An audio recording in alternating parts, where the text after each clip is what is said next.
لیکن ایک فرق ہے، فرق یہ ہے کہ نیکوں کے امتحان کا نتیجہ کامیابی،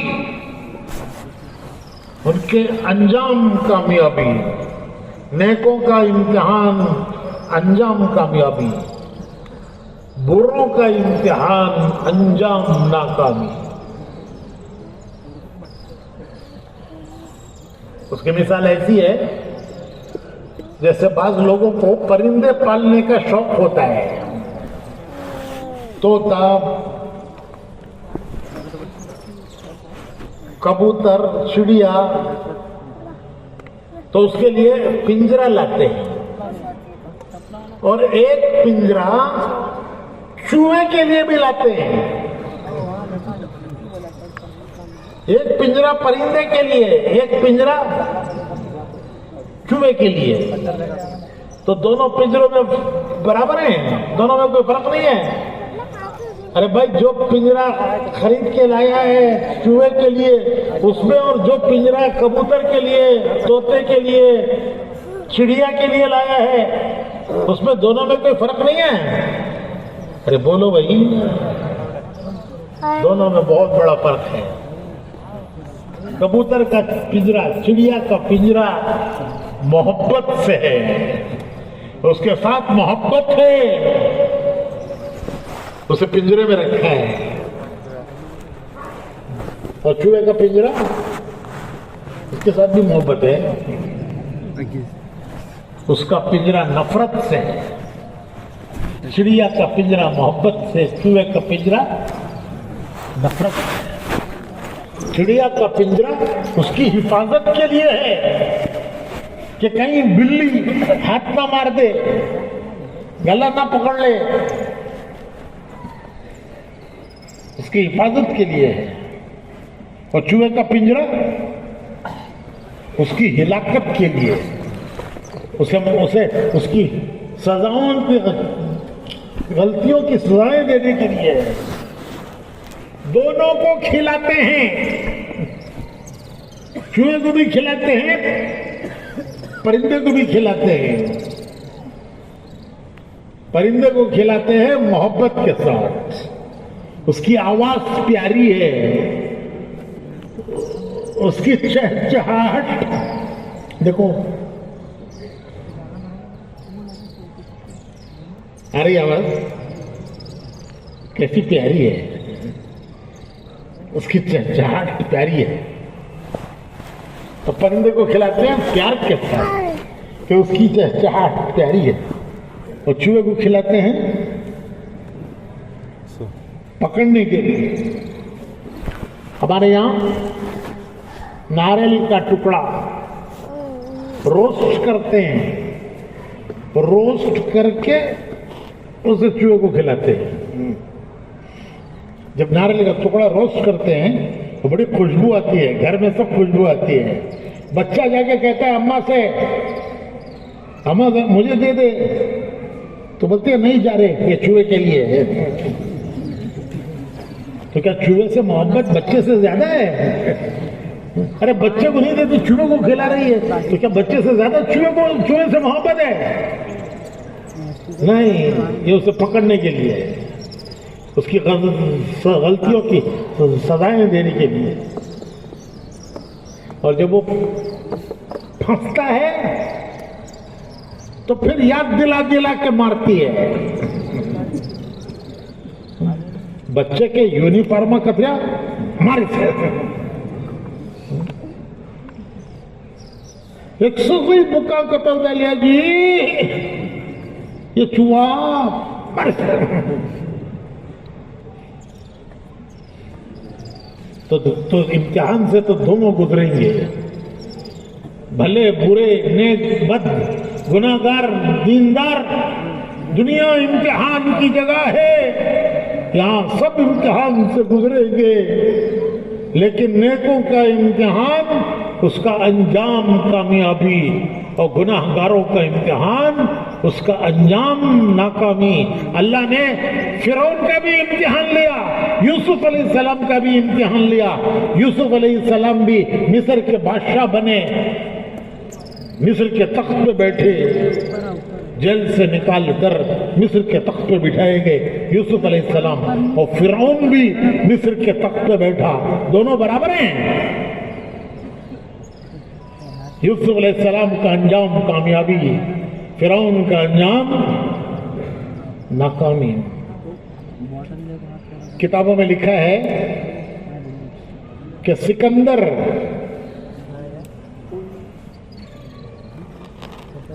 جب واپس گیا یہاں سے، اس کا گاؤں اٹلی کے پاس ہے، میکسیڈونیا، اٹلی کے پاس گاؤں ہے اس کا، تو وہاں سے لے کر ہندوستان تک اس نے سارے ملک فتح کیے، جو راستے میں آیا اس کو فتح کیا، بڑے بڑے بادشاہ تختوں سے اس نے اتار دیے، ان کے ہزاروں سال کے جمع کیے ہوئے خزانے اس نے لوٹ لیے، ہندوستان تک راستے کا کوئی ملک نہیں بچا جو اس نے فتح نہ کیا ہو۔ جب ہندوستان پہنچا تو اس کی فوج تنگ آ گئی، اس نے آگے بڑھنے سے انکار کر دیا، تو برسوں ہو گئے گاؤں سے نکل کر، روز جنگ روز جنگ روز جنگ، تو وہ فوج تنگ آ گئی، اس نے اعلان کر دیا کہ اب ہم نہیں بڑھیں گے آگے، جب فوج آگے نہیں بڑھے گی تو یہ کیا کرے گا بڑھ کے، تو مجبوراً یہ واپس لوٹا، واپسی میں اسے موت آئی، اس نے اعلان کیا کہ کوئی حکیم ہے، کوئی طب، کوئی یونانی، کوئی آیورویدک، کوئی حکیم جو میری موت کو اتنا دور کر دے کہ میں وطن پہنچ کے مر جاؤں۔ میں جانتا ہوں کہ میری موت کو روک نہیں سکتا وہ، لیکن میں چاہتا ہوں کہ وہ اتنی ٹل جائے، اتنی تاخیر اس میں ہو جائے کہ میں وطن پہنچ جاؤں، اور وطن پہنچ کر میری جان نکل جائے۔ اگر کوئی ایسا حکیم ہے، کوئی ایسا وید ہے، تو میں اسے میرا پورا خزانہ دینے کے لیے تیار ہوں، وہ مجھے اتنے دن کی مہلت دے دے کہ میں وطن جا کے مر جاؤں۔ لیکن کوئی اس موقع کو ٹال سکتا ہے؟ وہ گھڑی کبھی ٹل سکتی ہے؟ مرا، وہی مرا، اور وہ پورا خزانہ اس کے کوئی کام نہیں آیا، اتنی مہلت نہیں مل سکی کہ وطن جا کے مر جائے، اس کی آخری خواہش وطن میں مرنے کی وہ پوری ہو جائے، نہیں ہوئی۔ تو بھائیوں، بھلوں کا انجام کامیابی، امتحان ان کا بھی ہے۔ حضرت سیدنا بلال رضی اللہ تعالی عنہ،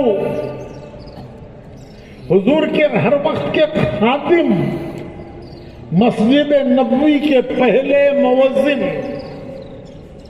حضور کی مسجد کے پہلے اذان دینے والے۔ جب اذان آئی، صحابی نے خواب دیکھا، حضور سے آ کے عرض کیا کہ میں نے یہ خواب دیکھا ہے کہ ایک آدمی بلندی پر کھڑے ہو کر یہ آواز لگا رہا ہے۔ تو حضور نے فرمایا بلال کو بلاؤ، اور ان سے فرمایا یہ الفاظ بلال کو سکھاؤ، وہ اذان دیں گے۔ تو حضور کی مسجد کے سب سے پہلے مؤذن حضرت بلال۔ انتقال کا وقت آیا، ان کی بیوی پاس تھی، وہ رو رہی تھی کہ ہائے کیسے غم کا وقت ہے کہ میرا شوہر دنیا سے جا رہا ہے، اور شوہر بھی کوئی معمولی شوہر نہیں،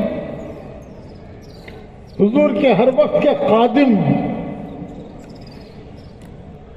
مسجد نبوی کے پہلے مؤذن،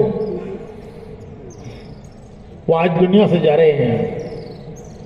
حضرت بلال سنتے ہیں، بیوی سے کہتے ہیں کہ تو غلط کر رہی ہے. وہ کہہ رہی ہے نا یہ رنج کا وقت ہے، غم کا وقت ہے. کیسے رنج کا وقت ہے، کیسے غم کا وقت ہے کہ میرا شوہر دنیا سے جا رہا ہے. حضرت بلال کہتے ہیں تو غلط بول رہی ہے، یہ رنج کا وقت نہیں ہے، غم کا وقت نہیں ہے، یہ میرے لیے خوشی کا وقت ہے کہ میں ابھی تھوڑی دیر میں موت آئے گی، دنیا سے جاؤں گا. میرے آقا محمد الرسول اللہ صلی اللہ علیہ وسلم انتظار میں ہیں کہ آج کون آ رہا ہے، آج کون آ رہا ہے؟ آج بلال آ رہا ہے. میرے دوست صحابہ انتظار میں ہیں، ابھی تھوڑی دیر میں دنیا سے جاؤں گا، میرے دوستوں سے ملوں گا، صحابہ سے ملوں گا، وہ میرے انتظار میں ہیں کہ آج کون آ رہا ہے؟ آج ہمارا بلال آ رہا ہے. جیسے کوئی گھر کا نوجوان سعودی عرب میں، دبئی، امارات میں، کویت میں کام کرتا ہے، چھٹی میں گھر آتا ہے، اور جب اس کے آنے کا دن ہوتا ہے تو گھر میں خوشیاں ہیں، بیوی خوش، اماں خوش، بہنیں خوش کہ آج ہمارا بھائی آ رہا ہے، آج ہمارا بیٹا آ رہا ہے، آج میرا شوہر آ رہا ہے. بچے خوش، آج ہمارے ابا آ رہے ہیں، ہمارے لیے دبئی سے چاکلیٹ لائیں گے. وہ ہندوستان میں نہیں ملتے رہے، دوستوں سے کہتا ہے ہندوستان میں نہیں ملتے رہے. جب یہ دیتو گھر میں بریانی پکی ہے. کیا پکی ہے؟ کس کے انتظار میں؟ کہ وہ جو آ رہا ہے مہمان، اس کے انتظار میں. اسی طرح حضرت بلال کہتے ہیں کہ وہاں صحابہ انتظار کر رہے ہیں. میرے دوست، میرے آقا محمد الرسول اللہ انتظار کر رہے ہیں، ابھی تھوڑی دیر میں جاؤں گا، ان سے ملوں گا. یہ وقت خوشی کا ہے یا غم کا ہے؟ میرے بھائیوں، ان دونوں قصوں کو ملا کے دیکھو، کمپیر کرو، کمپیر. ایک آدھی دنیا کا بادشاہ دنیا سے جا رہا ہے، حسرت کے ساتھ، افسوس کے ساتھ. اس کی ایک تمنا کہ میرے گاؤں میں جا کے مر جاؤں نہیں پوری ہوئی ہے. اور ایک دین کا بادشاہ، صحابی دنیا سے جا رہا ہے کہ میری سب تمنائیں اللہ نے پوری کر دی. وہ خوشی خوشی جا رہا ہے. تو امتحان سب کا ہے، لیکن بھلوں کا امتحان کا انجام کامیابی، اور بروں کے امتحان کا نتیجہ. ایک پیغمبر ہیں یونس علیہ السلام. وہ جس قوم کو دین کی دعوت دینے کے لیے بھیجے گئے، اللہ نے ہر قوم کی طرف دین کی دعوت دینے والے بھیجے، راستہ دکھانے والے بھیجے. وَلِكُلِّ قَوْمٍ هَادٍ، ہم نے ہر قوم کی طرف ہدایت کی راہ دکھانے والے بھیجے. تو یونس علیہ السلام ایک قوم کی طرف بھیجے گئے، انہوں نے اس قوم کو دعوت دی. دعوت دیتے رہے، اللہ کی طرف بلاتے رہے، قوم نہیں مانی. اللہ کی طرف سے فیصلہ آ گیا کہ اب اس قوم پہ عذاب آئے گا. نبی کی بات مانے یا ٹھکرائے تو عذاب آئے گا. اور وقت بھی بتا دیا گیا، 3 دن کے بعد عذاب آئے گا. 3 دن کی مہلت، 3 دن کا الٹیمیٹم، مہلت. کہ نبی کی بات مان لو اور نہیں مانو گے تو بہت ہو چکا، میرے نبی نے بہت تمہیں دعوت دی، سمجھایا، اب 3 دن کی آخری مہلت ہے۔ 3 دن گزر گئے، قوم نے نہیں مانا۔ یونس علیہ السلام نے دیکھا کہ اب عذاب آئے گا، اللہ کا فیصلہ ہے۔ 3 دن گزرے، انہوں نے مانا نہیں، اب عذاب آئے گا۔ تو انہوں نے، یونس علیہ السلام نے فیصلہ کیا کہ اس گاؤں کو چھوڑ کے چلو، اس قوم کو چھوڑ کے چلو کہ یہاں تو عذاب آنے والا ہے۔ وہ چھوڑ کے چلے، ادھر سے عذاب کے آثار نظر آنے لگے، کالے کالے بادل چھائے، ان بادلوں میں سے خوفناک آوازیں آنے لگی، اور قوم ڈر گئی کہ عذاب آ گیا۔ وہ یونس علیہ السلام کو ڈھونڈنے لگی، کہاں ہے وہ کہاں ہیں جنہوں نے ہم کو اللہ کی طرف بلایا تھا؟ تو یونس علیہ السلام وہاں سے جا چکے تھے۔ جب یونس علیہ السلام نہیں ملے تو وہ ساری قوم مل کر جنگل میں آئی، دودھ پیتے بچے، گود کے بچے، سب کو لے کر جنگل میں آئی، اور وہاں آ کے توبہ استغفار کرنے لگی، روئے، چیخے، چلائے، اللہ معاف کر دے، معاف کر دے، معاف کر دے۔ اللہ پاک فرماتے ہیں کہ جب قوم میں نبی ہوں گے تو عذاب نہیں آئے گا، اور اگر قوم اللہ سے گناہوں کی معافیاں مانگے گی، توبہ کرے گی، تو اس قوم پر بھی عذاب نہیں آئے گا۔ جو استغفار کرتی ہے، توبہ کر کے اپنے گناہوں کی اللہ سے معافی مانگتی ہے، اس پر بھی عذاب نہیں آئے گا۔ اب اس قوم نے، پورے گاؤں نے مل کر توبہ کی اور رونے لگے، چلانے لگے، وہ عذاب قریب آ چکا تھا، وہ عذاب ہٹ گیا توبہ پر، استغفار پر۔ اللہ فرماتے ہیں کہ تم توبہ کرو گے، گناہوں سے معافی مانگو گے تو میں عذاب کو اٹھا لوں گا۔ ادھر یونس علیہ السلام چلے، قوم کو چھوڑ کر، تو یہ بات اللہ کو پسند نہیں آئی۔ کیوں؟ کہ نبی کوئی کام اللہ کے حکم کے بغیر نہیں کر سکتا، اور ابھی اجازت نہیں آئی تھی قوم کو چھوڑ کے، بستی کو چھوڑ کے جانے کی، تو یہ چل دیے، ساحل پر پہنچے، ایک جہاز جا رہا تھا، اس میں بیٹھ گئے۔ جب وہ جہاز سمندر کے بیچ پہنچا تو طوفان میں گھرا۔ جہاز کے ملا نے کہا کہ وزن بڑھ گیا ہے، ایک آدمی کم کرو ورنہ جہاز ڈوب جائے گا۔ کسے کم کریں گے؟ کم کریں گے تو کیا کرنا؟ سمندر میں ڈالنا۔ تو کسے ڈالیں گے؟ فیصلہ ہوا، قرا اٹھاؤ، قرا سب کے نام لکھ کر ڈالو، ایک نام اٹھاؤ۔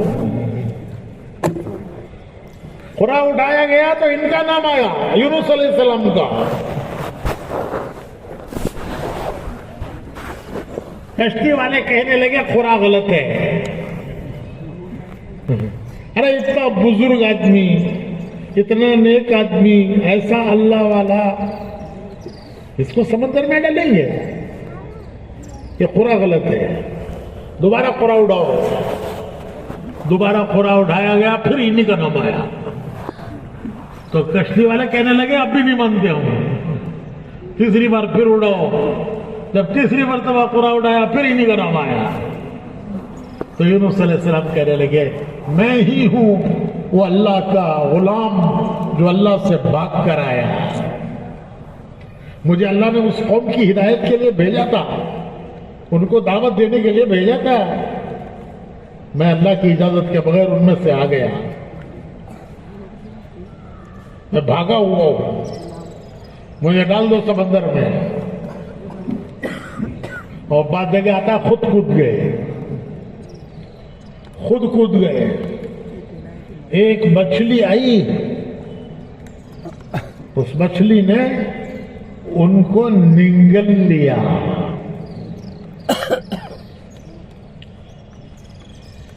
کیسے نگلا؟ میں مثال دیتا ہوں سمجھنے کے لیے دیتا ہوں مثال. تمہیں ہٹ کا لنڈا نگلتے نہیں؟ ارے بیجاپور والے ہٹ کھاتے نہیں کھاتے؟ ہاں, ہٹ نہیں ہے یہاں. ارے وہ راگی کے گولے نہیں کھاتے,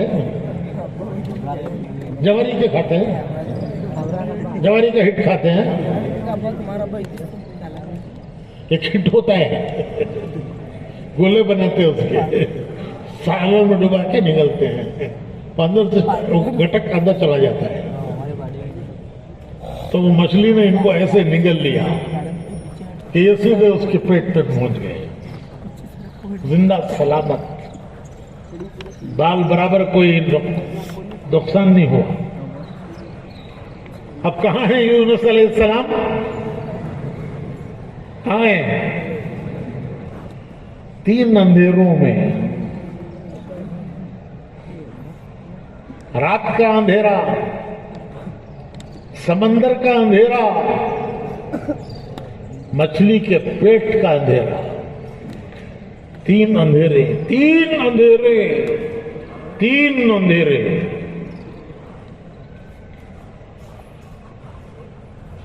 سمندر کا اندھیرا بڑا خوفناک ہوتا ہے. رات کا اندھیرا سمندر میں اور زیادہ خوفناک ہوتا ہے, بڑا خوفناک. پانی کے جہازوں میں ہم نے سفر کیے ہیں اور وہ رات کے اندھیرے دیکھے ہیں کہ ڈراؤنی لگتا ہے, ڈراؤنی.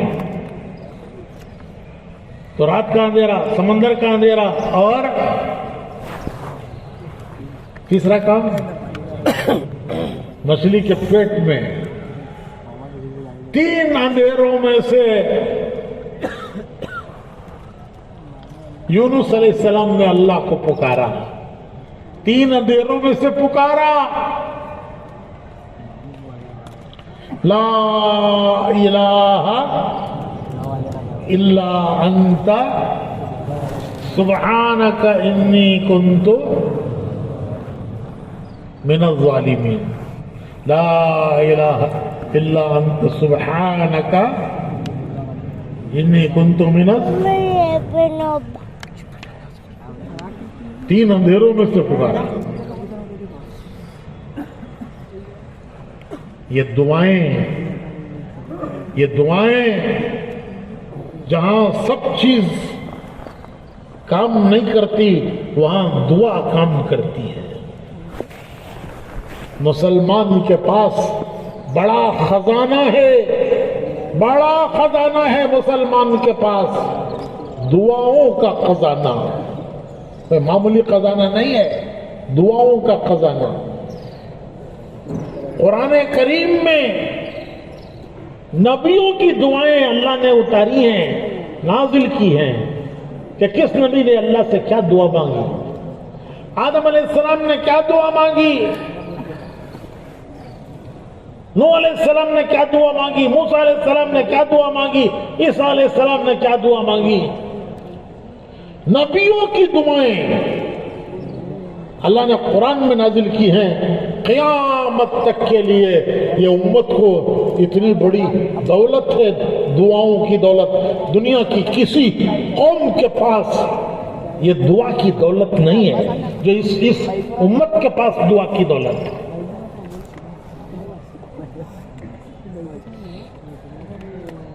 ہماری جماعت تھی نیو یارک میں,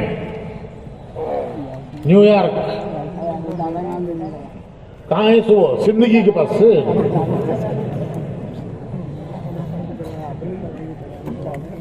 امریکہ میں. وہاں دارالعلوم ہے. وہاں کے مولانا ہمیں وہ دارالعلوم دکھانے کے لیے لے گئے.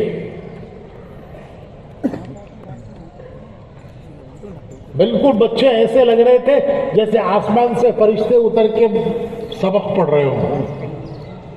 انسان نہیں لگتے تھے، فرشتے لگتے تھے. پھر وہ حفظ کی کلاس میں لے گئے کہ یہ بچے حفظ کر رہے ہیں. کسی کا قرآن پورا ہو گیا، کسی کا آدھا ہوا، کسی کے 20 پارے ہوئے. تینوں قسم کے بچے تھے. امریکہ میں 3 قومیں ہیں. ایک یورپ سے جو لوگ گئے وہاں جا کے بسے، وہ گورے، ان کے بچے گورے جو یورپ سے گئے. جو افریقہ سے گئے وہ کالے، ان کے بچے کالے. اور جو ہمارے جیسے لال پیلے، ان کے بچے لال پیلے. تو وہ تینوں قسم کے بچے پڑھ رہے تھے. تو مولوی صاحب نے مجھ سے کہا کہ ان کو کچھ نصیحت کرو. میں سوچنے لگا ان فرشتوں کو کیا نصیحت کروں میں. تو فرشتے ہیں، کوئی 12 سال کا، کوئی 15 سال کا قرآن حفظ کر رہا ہے. ایک دم سے مجھے خیال آیا اور میں نے یہ کہا کہ بچوں دیکھو، تمہارے سینوں میں سب سے بڑا خزانہ ہے. تمہارے سینوں میں جو خزانہ ہے، اتنا بڑا خزانہ دنیا میں کہیں نہیں ہے. اور وہ خزانہ اللہ کا کلام ہے. جو تمہارے سینوں میں ہے اللہ کا کلام، وہ سب سے بڑا خزانہ ہے. دنیا کے کسی مذہب کے بڑے کے پاس اس کے مذہب کی کتاب اسے یاد نہیں ہے. میں تمہیں سمجھانے کے لیے کہتا ہوں. ان کو میں نے کہا کہ تمہارے ملک میں عیسائی ہیں، ان کا سب سے بڑا جو مذہب کا سب سے بڑا ہے وہ کون ہے؟ پوپ. تو پوپ کو عیسائیت کی کتاب یاد نہیں ہے. پوپ کو بائبل یاد نہیں ہے. چیلنج کرو، چیلنج کرو کہ آ کے بائبل سناؤ.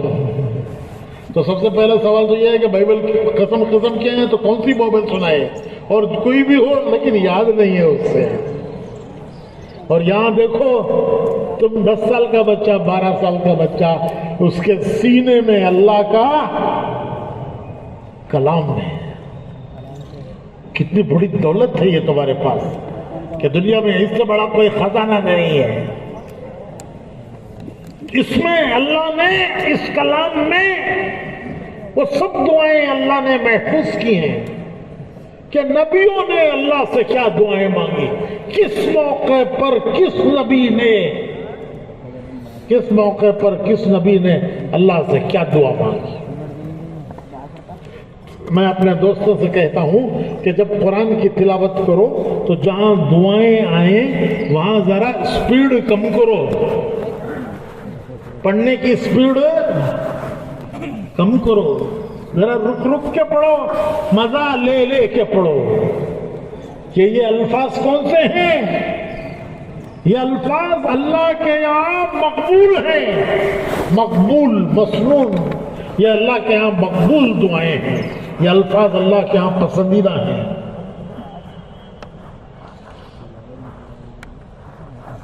یہ اللہ کے دربار میں یہ الفاظ پسندیدہ ہیں. یہ اس کے محبوب بندوں نے یہ الفاظ اللہ سے مانگے ہیں. ہمارے مولانا ابراہیم صاحب ہمارے بزرگوں میں ہیں، اللہ ان کی عمر میں برکت دے. وہ ایک مثال دیتے ہیں کہ تمہارا کوئی کام کسی آفیسر کے پاس، کسی منسٹر کے پاس تمہاری کوئی فائل اٹک گئی ہے، بچے کو سیٹ نہیں ملتی، میڈیکل کی، انجینئرنگ کی پڑھ لیا، نوکری نہیں ملتی، نوکری اچھی جگہ نہیں ہے، ٹرانسفر ہونا، کوئی نہ کوئی کام ہے، وہ فائل اٹک گئی ہے، وہ کلیئر نہیں کر رہا ہے. تو کیا کرتے ہیں؟ اس کے کسی چاہنے والے کو لے کر جاتے ہیں اور انہیں جا کر اس سے کہتا وہ MLA سے, وزیر سے, آفیسر سے کہ صاحب یہ میرا ہونے والا دوست ہے, مجھے بہت میرا دوست ہے, اس کا کام آپ کے پاس اٹک گیا ہے, اس کا کام آپ کے پاس اٹک گیا ہے, مہربانی کر کے ಇವ್ರ ಕೆಲಸ ಮಾಡಿಕೊಡ್ರಿ ಸರ್, ಇವ್ರ ಕೆಲಸ ಮಾಡಿಕೊಡ್ರಿ